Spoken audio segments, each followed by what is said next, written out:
The National Anti-Corruption Commission, or NACC, has announced that they will in fact be investigating Robodebt. I want to get into the detail, but first, let's recap how we got here. The Robodebt Royal Commission wrapped up its public hearings in March 2023. Those hearings gave us an extraordinary insight into the failings of politicians, the public service and private consultants, which led to one of the biggest public administration failures in Australian history.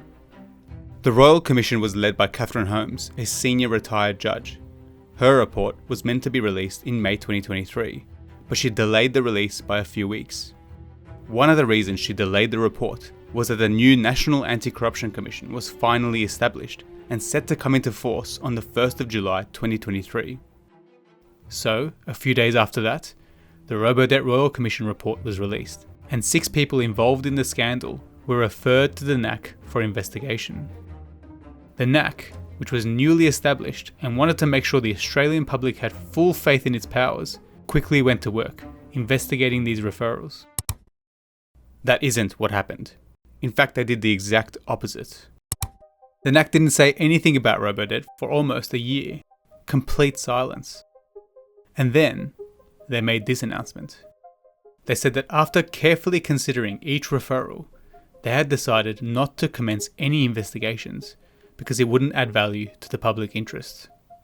Also, right at the end, they said that they made sure their process was done in a way to avoid any possible perception of a conflict of interest. Remember this for later. Anyway, this decision caused outrage. So many people complained that the NACC inspector announced that she would investigate the NACC's decision. The inspector is an independent person who oversees the NACC's activities and can launch investigations into the NACC to make sure there's been no corruption, maladministration or misconduct. In October 2024, the NACC inspector released her findings and raised serious issues. She found that the NACC commissioner had engaged in officer misconduct because of the way he had managed conflicts of interest in the Robodebt matter. As a result, the inspector recommended that the NACC reconsider the decision. If you want a detailed breakdown of those findings, which I found to be fascinating, then check out this video. The link is in the description. Soon after this, the NACC released a public statement saying they will reconsider their decision not to investigate Robodebt. And then things started moving very slowly. In December 2024, the NACC announced that they had appointed an independent person, another retired senior judge, to assess whether the NACC should start a corruption investigation into the 6 people. And to nobody's surprise, in February 2025, the NACC officially changed their mind. They would in fact start an investigation to determine whether or not any of the 6 people referred engaged in corrupt conduct. Now this is only the start of the process. The NACC could still determine there was no corruption, as they define it. But this should have happened right from the start in 2023. This is coming up to 2 years later, and has been a massive embarrassment for the NACC. And more importantly, all this has taken up valuable time where we are now coming up to another federal election where the Liberals might take government. And where do you think that would leave this investigation? Moving on from Robodebt, but still on the topic of time passing, I'm not seeing that much coming out of the NACC at all. Let's do a quick comparison so you can see what I mean. The NACC started operating in July 2023. Around that time, the New South Wales version of the NACC, the ICAC, had just wrapped up its huge investigation into corrupt Liberal MP Daryl Maguire and corrupt Liberal Premier Gladys Berejiklian. Later in 2023, the New South Wales ICAC released its report on Operation Galley, which found serious corrupt conduct by 3 former councillors of the Georges River Council and serious corrupt conduct by a property developer. It recommended criminal charges against 5 people in total. Then the New South Wales ICAC released its report on Operation Tolosa. This investigation found serious corrupt conduct at Canada Bay Council, including its mayor. That investigation recommended criminal charges against 3 people, and the mayor was fired subsequently. In 2024, they released another 2 reports.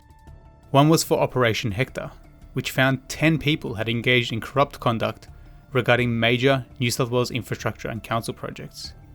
And the other was Operation Mantis, finding 3 people had engaged in corrupt conduct over council projects.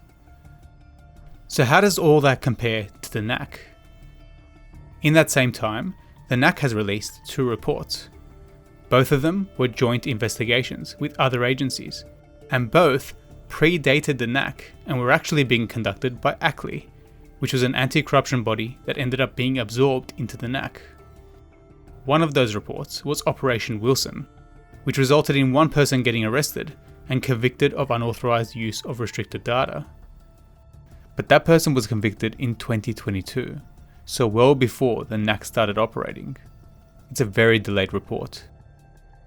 The other report was Operation Bannister, which resulted in no corrupt conduct being identified, and even this investigation was concluded in 2022, again before the NACC started operating. And that's it. Now, to be fair to the NACC, it can take a long time for an investigation to be completed, and the New South Wales ICAC has an obvious advantage in that it's been operating for a long time. The NACC's current statistics show that they have a number of ongoing investigations. 8 of these relate to politicians, 5 relate to parliamentary staffers, 15 relate to senior public servants, and 3 relate to grants. But that is all we know, and potentially all we'll ever know about some of these matters. And that's because, even though the NACC might uncover corruption and be making lots of progress, we are not entitled to know about it. And that's all by design. The NACC's powers and its transparency were watered down in a deal Labor made with the coalition. For example, findings of corrupt conduct don't need to be made public, and we are unlikely to see public hearings at all. For a deep dive into the NACC model and its flaws, you can check out this video. One final disclaimer, because we are going into an election. While Labor could have done a lot better with the NACC, their approach was categorically better than the coalition. Remember, the Liberals spent years doing everything possible to stop a federal anti-corruption body from becoming a reality. It may not be the most exciting topic, but it's worth looking at the lengths they went to. One of my earliest video series on this channel covered that in some detail.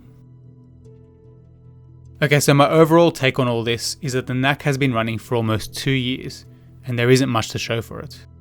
Then they went and embarrassed themselves over Robodebt. I'm hoping that this is just a timing thing, and that investigations start to bear results soon. But I just don't see anything from the NACC to give that comfort, and that's a real shame.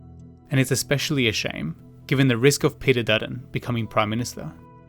Remember, it was his government that did all they could to stall the creation of a federal anti-corruption commission in the first place. This isn't some hypothetical risk either. Peter Dutton has already publicly undermined other corruption findings against Liberal Party politicians. Here is a video on that, if you want to check it out.